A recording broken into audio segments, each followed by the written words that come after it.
Buenos días. Yo les traigo la ponencia de dilemas éticos en cuidado de pacientes terminales, toma de decisiones médicas. Vamos a hacer un recuento un poco por lo que es bioética, cuál es la necesidad para que se institucionalice, cómo son los comités, y de ahí partimos a lo que es la toma de decisiones médicas y mencionamos un poco de pacientes terminales. ¿Qué es la ética? La ética viene del griego, que significa carácter. La ética es el estudio de la moralidad y del accionar de los humanos para promover comportamientos deseables. La ética supone un juicio moral y una norma que señala el actuar de los integrantes.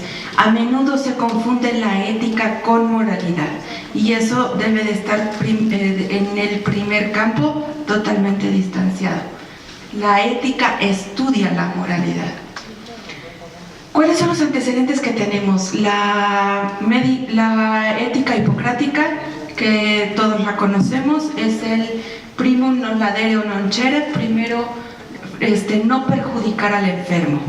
Es el principio de maleficencia. Posteriormente, en el siglo V, se da el primer código y se llama Formula Comitis Creatorum.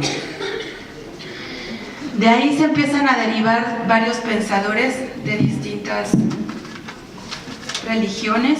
Tenemos a los pensadores musulmanes que dan el primer libro sobre ética médica, la conducta de lo que es el médico, pensadores judíos como es Maimónides, pensadores católicos como Santo Tomás de Aquino, y posteriormente hacia el siglo XVII-XVIII, Thomas Percival, entre 1794 y 1803, genera un código de ética donde aparece ética y jurisprudencia. En la ética médica, un conjunto de institutos y preceptos adaptados a la conducta profesional de los médicos cirujanos. Así se empieza a filtrar la ética ya a la parte un poco más académica, y en 1815, dentro del Parlamento inglés, se propone la primera ley que exige una enseñanza formal de medicina y plantea la reglamentación ética dentro de la profesión médica. En 1847, la American Medical Association adopta su primer código de ética, que empieza con una ética católica y sufre reconfiguraciones. Este documento siempre está en continua actualización y las configuraciones más importantes se dan en los años 60 y 70, en donde cambia a un enfoque liberal. La ética tiene una gran importancia dentro de la medicina contemporánea, debido a que empieza a dar el lugar a lo que es la bioética, que es la rama de la ética que provee principios y valores relacionados con la vida. ¿Qué es la bioética? La bioética la podemos definir como el estudio sistemático de la conducta humana en el área de las ciencias de la vida y la salud, examinadas a la luz de los valores y de los principios morales. Esta es la definición más aceptada de forma internacional en la Enciclopedia Bioética de 1978. Después la necesidad de la bioética empieza a ser imperante de forma internacional. Entonces, lo que la OMS, por medio de la UNESCO, empieza a generar las guías internacionales para crear los comités de bioética, en donde ya se necesita un grupo colegiado que empiece a revisar este tipo de ambientes.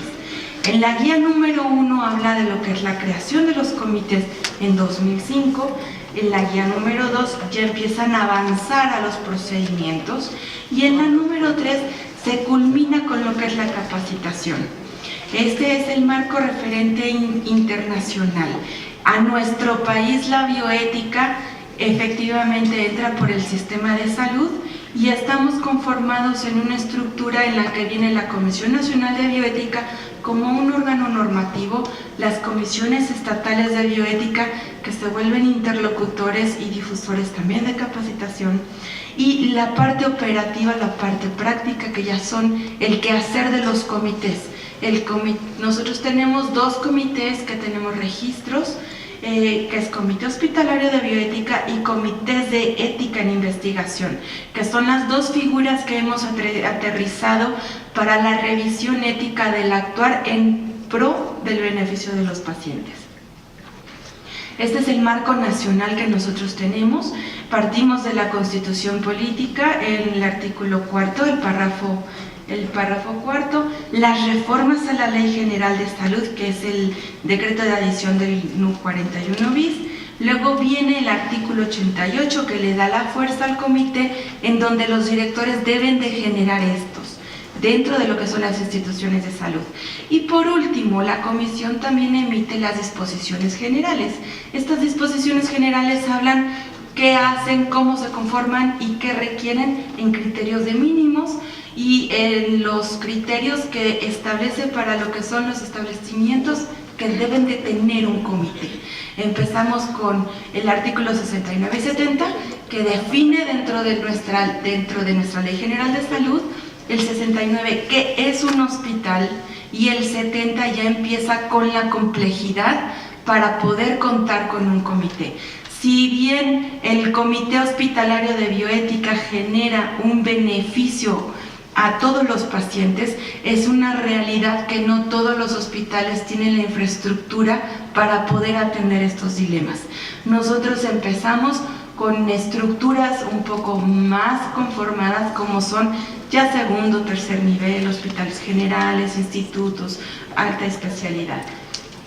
Y por último tenemos las guías nacionales, en donde ya se da los detalles de cómo deben de empezar a funcionar. ¿Qué es un comité hospitalario de bioética? Es el espacio en donde, dentro de un ambiente de prudencia, de reflexión, se va a generar educación y deliberación. En este ambiente se va a hacer la reflexión para analizar los probables conflictos de valores o de principios que se puedan generar en la práctica médica. Tienen tres funciones principales los comités. Son educativa, orientadora y consultiva. El orden de importancia es exactamente el mismo. El comité está generado para poder realizar el análisis de los dilemas éticos que se generen en la práctica clínica. La función orientadora es aquella que le da el papel proactivo para detectar todas aquellas conductas que, si bien no son dilemáticas per se, puedan desencadenar en un dilema bioético. Como ya lo habíamos visto en las pláticas anteriores, el manejo de pacientes críticos, el manejo de pacientes geriátricos también deben de regirse por una ética profesional. Sin embargo, en algunas ocasiones que no se respeta, tanto de alguno de los trabajadores del equipo de salud, pueden llegar a derivar en dilemas bioéticos. El papel del comité es proactivo, es empezar a garantizar también esa protección al paciente. Tenemos una función educativa en la que debemos de difundir la bioética dentro del hospital y tenemos que empezarnos a capacitar sobre todos estos temas para poder llegar a tomar decisiones y poder proporcionar a los pacientes la mayor cantidad de recomendaciones o alternativas que sean adecuadas al contexto que están viviendo. El trabajo de los comités, que ya es de forma institucional, es el que nos va a llevar a permear la cultura bioética para que todos empiecen a conocer parte de sus derechos, parte de sus obligaciones y los beneficios que nos trae la bioética. Los comités no sustituyen la relación médico-paciente. Ellos no toman las decisiones por el personal médico o por el paciente. Por eso se consideran una guía y un apoyo en la toma cuando surgen dilemas bioéticos y se dedican a este tipo de acciones. ¿Cómo se conforman? Son autónomos, multidisciplinarios y de carácter consultivo. Autónomos. Son autónomos porque van a empezar a regir las reglas por las cuales van a empezar a funcionar. Ellos ponen el número de sesiones, cómo van a requerir la capacitación, cómo van a empezar a poner sus procedimientos para empezar a poderse reunir y a tomar los casos, cómo van a ingresar las solicitudes para que puedan estar al acceso de todos los pacientes. Por eso son de carácter consultivo. Cualquier paciente, familiar de paciente o personal de salud que esté dentro del establecimiento puede acudir al comité, pero no van a acudir a él si no sabemos que existe. Son multidisciplinarios porque la deliberación entre más tengamos puntos de vista diversos, mayores alternativas podemos ofrecerle a los pacientes. Se propone la integración con enfermeras, trabajadoras sociales, médicos, psicólogos, representantes de la comunidad, abogados y filósofos. Hemos tenido experiencias muy enriquecedoras, por ejemplo, el comité del Instituto Nacional de Respiratorios, en donde un paciente que es representante de la comunidad aporta todo el punto de vista de la comunidad para poder enriquecer el quehacer, tanto de enfermería como de medicina. ¿Cuál es nuestra responsabilidad como equipo de salud? Nosotros, ya bien lo habían mencionado al inicio, tenemos varios retos. Hay una ausencia de valores, de compromiso y de responsabilidad. La bioética debe de resaltar la responsabilidad del personal de salud, garantizar una atención médica con calidad, recuperar los valores y principios, así como reafirmar la dignidad humana, refrendar el compromiso de la atención médica. Nosotros hemos tenido durante toda esta época contemporánea grandes cambios tecnológicos y sociales. Todos ellos se vuelven retos, ya empiezan a salir nuevos tratamientos, se tiene que hacer la reflexión, ¿funciona para el paciente? ¿Realmente está probado? ¿Es accesible el costo? ¿Voy a empezarle a meter a un paciente geriátrico una nueva molécula? ¿Realmente vale la pena? Nosotros tenemos que empezar a hacer todo este tipo de reflexiones. Son los retos que tenemos. Y no nada más con eso, sino que también el mundo tiene un constante movimiento, o sea, representa constantes retos. Apenas escuchamos hablar de lo que es el trasplante de útero, de lo que es maternidad subrogada y todos aquellos temas que de alguna forma, si bien no nos pegan de forma directa, tenemos que tener conocimiento. El acto médico se basa en una relación de confianza y esta relación médico-paciente constituye la esencia del ejercicio de la medicina. Es la petición de un miembro de la sociedad que acude por una opinión, por un consejo y por un posible tratamiento. Es una gran responsabilidad. Este acto médico es la relación médico-paciente. Hemos tenido movimientos que van de la relación médico-paciente paternalista, en la que el médico decidía en pro del paciente, a la concientización y el papel activo del paciente y del médico, en donde el médico debe de generar esa confianza, esa claridad de conocimientos para poder tener acceso a los tratamientos, o bien el paciente tenga el derecho a decidir un rechazo de tratamiento, como en estos temas que nos traen el día de hoy. ¿Qué es lo que nos debe de caracterizar? La capacidad, que es la profesionalidad, la ejecución típica conforme al ex actis ad hoc, tener un objetivo de curación o de rehabilitación del enfermo, y la laicitud. Debemos de ser concordantes con el marco normativo.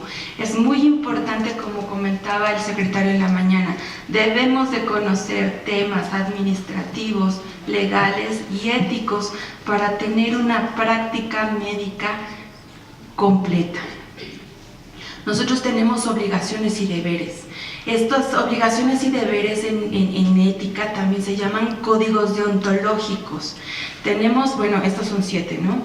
pero en realidad nosotros tenemos Carta de los Derechos a los Pacientes, Carta de los Derechos a los Médicos. Esos son códigos deontológicos en los que también nos podemos basar. Es el secreto profesional, la información adecuada y el consentimiento, la obligación del conocimiento, de la diligencia, de la técnica, la continuidad, la asistencia, el consejo y la certificación del tratamiento efectuado y de la enfermedad. Cuando tenemos pacientes terminales, la OMS lo maneja como comentó la doctora Catherine Legals-Camus. Dice, todos tienen derecho a recibir tratamiento y morir con dignidad. El alivio del dolor físico, emocional, espiritual y social es un derecho humano y es en donde nosotros nos debemos de situar. En México ya se promulgó la NOM que mencionaba el doctor, es para el otorgamiento de cuidados paliativos. Nosotros debemos de procurar el ejercicio de los cuidados paliativos y la proporción de ellos a los pacientes que se encuentran en fase terminal. Todo esto nos trae, como les comentaba, a lo que es la reflexión. La reflexión es un ejercicio de autoobservación. Es en donde vamos a empezar a decir, ¿qué debo de hacer? Es la circunstancia que nos trae el paciente a nosotros. ¿Por qué lo debo de hacer? Los códigos deontológicos. Vamos a empezarnos a normar. ¿Y cómo hacerlo? ¿Y cómo debo de hacerlo? Eso ya es una parte descriptiva. Tenemos ciertas etapas para poder llegar a. Por eso es la importancia de que los comités generen esta difusión, generen esta capacitación o autocapacitación para poder tomar en sus manos estos dilemas bioéticos. No existe una metodología ética perfecta para un caso específico. Todos los casos tienen diferentes contextos, tienen diferentes aristas que los van a hacer únicos y que deben de ser analizados de acuerdo a lo que son los beneficios y la perspectiva del paciente, que sea acorde a sus preferencias. Nada sustituye un diálogo franco, sincero, independiente, respetuoso y honesto. Nosotros tenemos varios métodos para poder tomar decisiones. Sin embargo, yo nada más les traigo rápidamente 3 métodos que vamos a ver de una forma como muy práctica. Sin embargo, pues los invito a que empiecen a generar estas dudas y este interés y puedan solicitar a la biblioteca pues mayores artículos para que tengan una mayor capacitación. Tenemos que desarrollar conocimientos homogéneos para poder crecer como grupo. El derecho individual a la salud genera el crecimiento de la comunidad. El método principialista es el método en el que se han basado la mayor parte. Es el método propuesto por Wissam. 4 principios. Sin embargo, ahorita en nuestra época contemporánea, pues bueno, ya fueron añadidos muchos más. Tenemos que partir del inicio. ¿Qué es la autonomía? La autonomía del paciente es aquella que nos va a decir qué es la capacidad de decisión del paciente para tomar un tratamiento o para rechazarlo. La autonomía tiene muchas aristas. La autonomía de una persona termina donde inicia la del otro, y eso es algo que tenemos que tener muy claro. Comentaba hace rato el doctor otro tipo de cuestiones. La capacidad legal, bueno, estamos hablando de los menores de edad, el menor maduro, que también toman en cuenta lo que son pediatría, la capacidad que tienen los pacientes geriátricos, la capacidad que llegan a tener pacientes terminales que tienen incluidas dentro de sus múltiples enfermedades, bueno, también una cuestión de depresión en la que ya no pueden terminar de decidir sobre sus tratamientos y que nosotros tenemos que darnos a la tarea para reforzar esa relación médico-paciente y realmente inmiscuirnos ahí.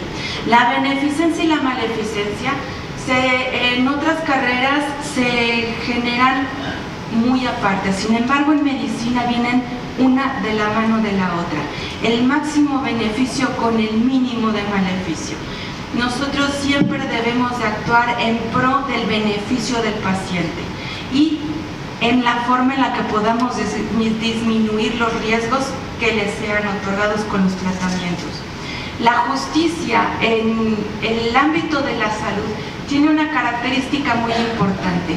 Habla de una justicia distributiva en la que todos tenemos que tener un acceso equitativo a los recursos materiales, a lo que son los fármacos, y es en donde también en pacientes terminales podemos llegar a hacernos la pregunta de decir, bueno, ¿en qué límite este paciente vaya a cuidados paliativos y en donde ya termino con determinado tratamiento? Hay otro que se llama, que son los 4 parámetros. Es un método de análisis que tiene 4 pasos. Uno, primero es ver y contextualizar al paciente haciendo una revisión de diagnóstico, pronóstico, situación actual, los problemas que representa, objetivos de tratamiento, probabilidades de éxito. Van a empezar a ver que los métodos se van volviendo cada vez más específicos, empiezan a desmenuzar la historia clínica, y eso es algo que se genera para darnos mayor claridad para poderle proporcionar alternativas a los pacientes. La primera parte contempla los principios de beneficencia y de no maleficencia, es decir, se va a hacer la estructura a la luz de esos 2 principios. Después se establecen 3 utilidades: la fisiológica, la probabilística y la cualitativa. La fisiológica siempre se genera a pacientes en agonía que es la que nos permite ignorar las preferencias de pacientes y familiares, mientras que los otros tipos de utilidades aplicables a los pacientes con enfermedades avanzadas y terminales dependen en gran medida de cuestiones relacionadas con las preferencias y la calidad de vida. Es decir, la utilidad fisiológica se vuelve objetiva.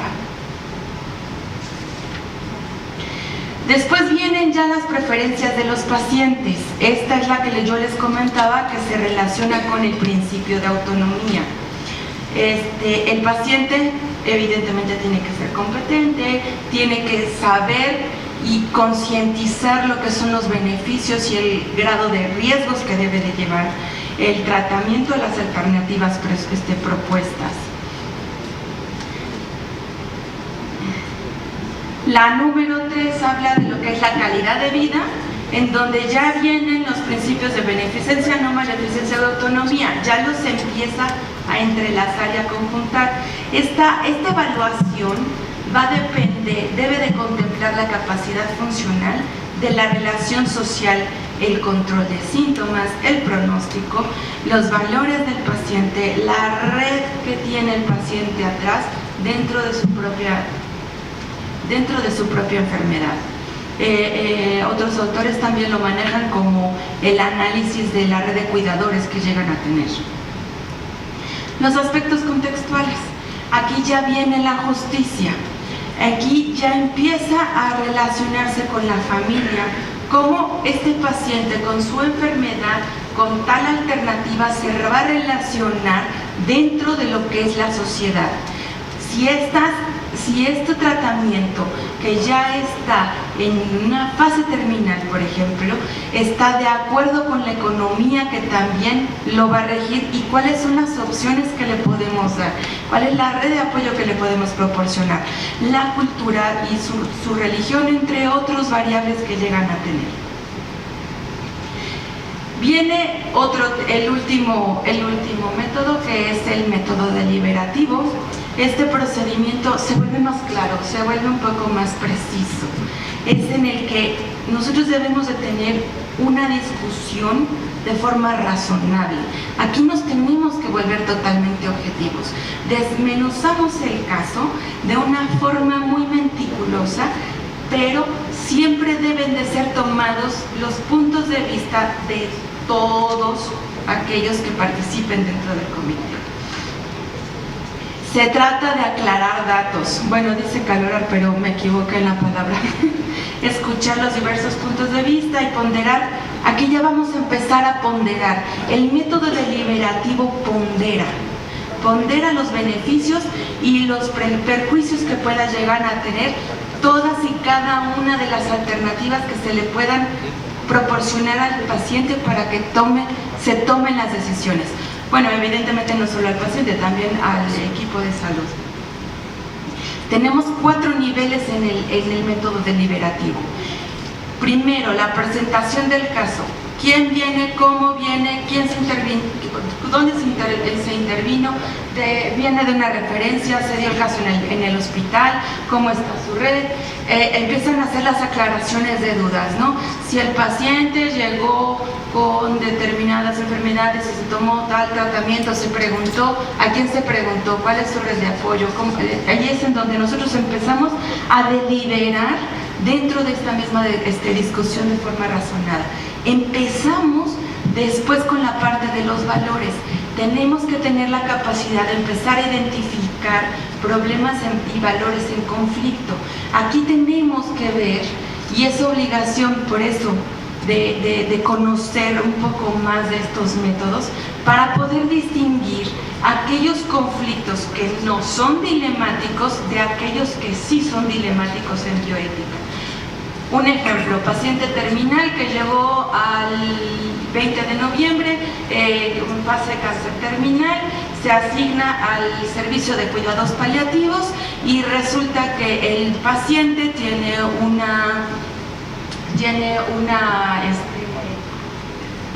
una hija que trabaja dentro del mismo hospital y termina infiriendo dentro de todas las áreas de contacto que tiene el paciente, desde admisión a directivos, administrativos y a todos, se mete incluso hasta llevando las muestras, ¿no? y empieza a generar coacciones. Esos son conflictos que se vuelven más bien de una ética y de una falta de respetar la autonomía de la paciente. A cuidados paliativos, literal, se le rechaza, la familia sí acepta, la paciente acepta cuidados paliativos y la familia lo rechaza. Entonces, es una conducta que tiene un conflicto administrativo y que termina generando dilemas bioéticos. Aquí es en donde nosotros tenemos que empezar a identificar para poder emitir recomendaciones.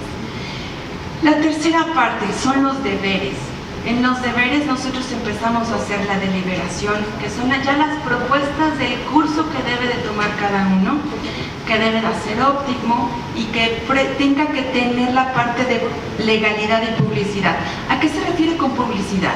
Que las decisiones que tome el comité sean transparentes, que todas aquellas decisiones estén fundamentadas, no nada más médicamente, ética y legalmente.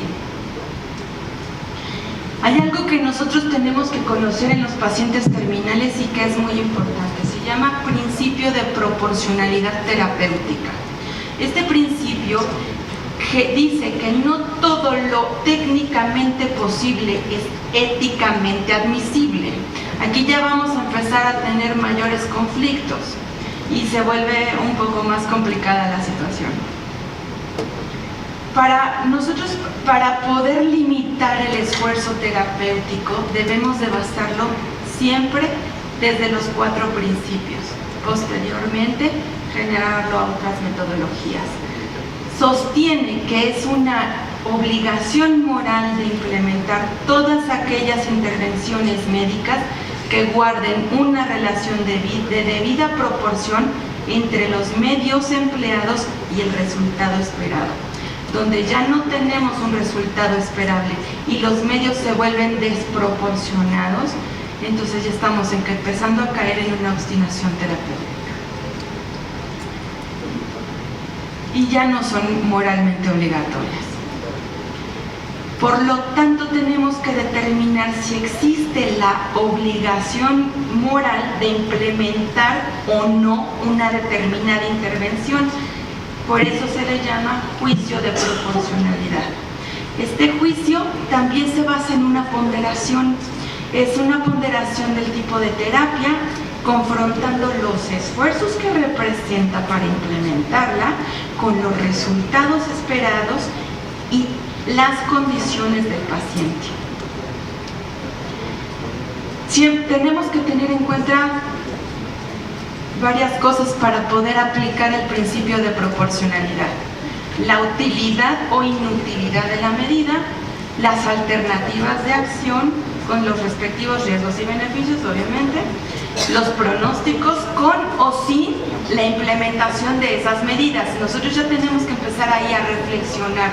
Si proponemos una medida, ¿cuál es el pronóstico que va a tener? Y si no la aplicamos, ¿cuál es el pronóstico o el porcentaje de beneficio que va a generar? Las cargas físicas, psicológicas y morales que va a tener el paciente o la red de apoyo del paciente, la voluntad y la jerarquía de los valores del paciente. Tenemos muchos retos, no nada más en los pacientes terminales, tenemos muchos retos en la práctica clínica. Tenemos que empezar a fortalecer la relación médico-paciente, ser conscientes de ella. Tenemos que generar una conciencia sobre el consentimiento informado. El consentimiento informado no nada más es un papel, es un proceso en donde yo abordo, contacto al paciente de primera intención y me dedico con interés a saber si el paciente entiende, comprende su enfermedad y llega a tener la decisión para el tratamiento. Eso es el proceso de un consentimiento informado. El consentimiento informado no es estático, es fluctuante, porque una cosa es cuando el paciente llega de primer contacto y otra es cuando va evolucionando la enfermedad y va generando diversos tratamientos. No nada más se va a modificar el consentimiento informado al tipo de población, de cultura, de tratamiento, también se va a ir modificando de acuerdo a la etapa que va viviendo de forma clínica el paciente. Tenemos que empezar también a fortalecer la confidencialidad, la calidad de vida que se le puede proporcionar. Cuidados paliativos es un reto muy grande que tenemos, y la veracidad del principio de veracidad ante el paciente.